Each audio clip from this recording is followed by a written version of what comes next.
terkenal saat ini ya, yang disebut dengan ventilator. Ya, ini saya ambil sumbernya dari internet.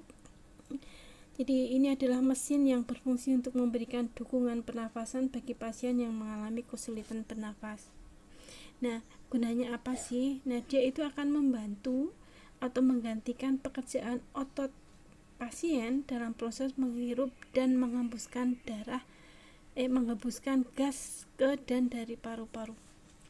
Jadi dia kerjanya adalah menggantikan otot sebenarnya ya, menggantikan kerja otot. Nah, ini terdiri dari berbagai jenis, mulai dari yang dioperasikan dengan tangan ya, jadi dengan jangka pendek. Kalau sementara aja ini mau di ototnya dimatikan gitu ya, maka tangannya akan dengan menggunakan tangan bisa dioperasikan ya, sampai yang dioperasikan dengan mesin. Nah, tentunya kalau operasinya dilakukan jangka panjang seperti pada kasus pandemi saat ini, kalau dengan tangan ya tidak dimungkinkan ya. Ya, jadi yang digunakan adalah yang jenis yang dioperasikan dengan mesin. Nah, pengiriman gas ke pasien yang memiliki jadi pengiriman gas ke pasien itu juga mewakili beberapa mode ventilasi yang diinginkan. Mode ventilasi ini dapat berupa pengiriman gas pada tekanan tertentu, volume tertentu, atau bentuk laju aliran tertentu ya, tergantung pada kebutuhan pasien. Ventilator medis dibangun dari komponen fungsional, jadi ada komponen yang bersifat mekanis, ada elektromekanisnya, ada elektroniknya, dan tentunya ada pneumatiknya. Nah, ini adalah sketsa yang diberikan secara free source ya, karena terkait dengan pandemi maka teknologi untuk ventilator ini memang dibuka luas ya. Jadi semua orang boleh memanfaatkan. Kalau kita lihat di sini di skema ini ada 10 ya, ada 9 bagian ya. Yang pertama adalah gas mixture and gas metering assembly. Jadi yang ini ya, yang A ya, ini adalah area untuk percampuran gas ya, dan untuk monitoring gas ya. Kemudian ada unit inspiratory, ini adalah unit untuk pernafasan mengambil nafas ya. Di inspirator dan expirator kita bedakan menjadi dua. Inspirator itu dari kita mengambil nafas, kemudian expirator itu exhale gitu ya, kita mengeluarkan nafas. Jadi ini adalah inspiratory unit ya. Kemudian expiratory unit ya, ini untuk mengeluarkan nafas ya. Oke. Kemudian ada sensornya, jadi ada flow sensor ya, bagian flow sensor itu ada di sini ya, D ini ya, bagian D ya. Oke, ini. Kemudian ada barometric pressure sensor, tentunya harus dilihat ya, diukur ya barometriknya. Jadi dia mengukur O2, kemudian mengukur pressure, dia juga mengukur volume ya.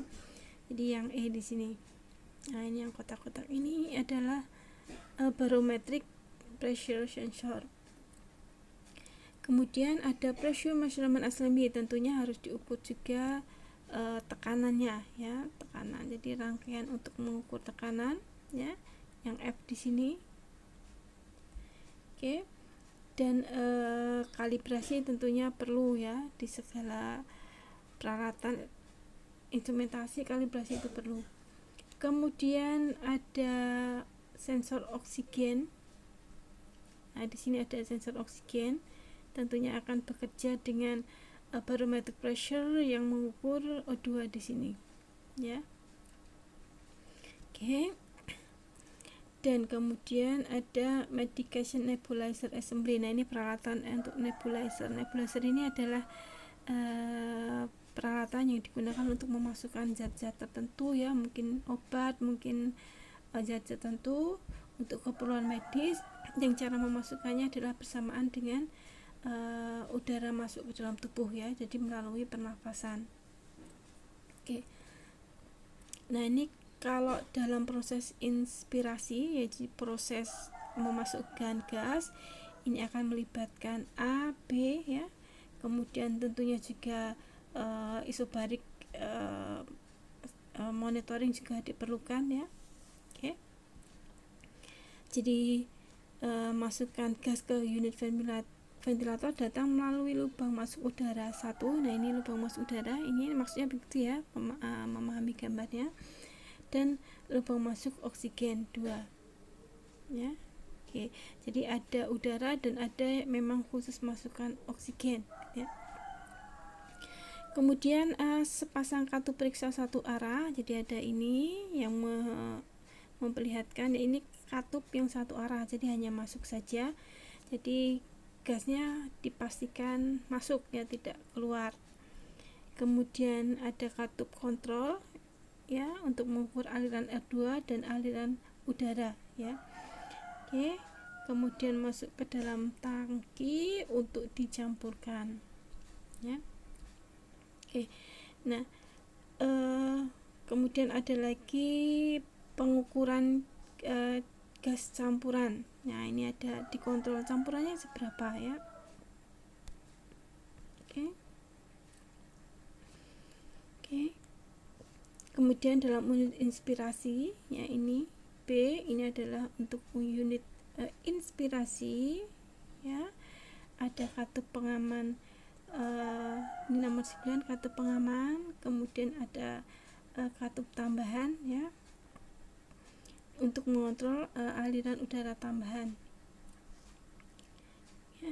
Kemudian dengan katup tertutup, jalur dari katup tertutup nomor 8 ini ya, ke tabung endotracheal pasien terbuka untuk aliran gas inspirasi ke paru-paru pasien.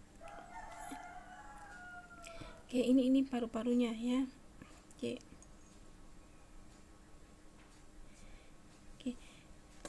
Dalam keadaan standby, katup pengaman terbuka dan pasien dapat bernafas secara spontan dengan menarik udara dari katup pernafasan darurat.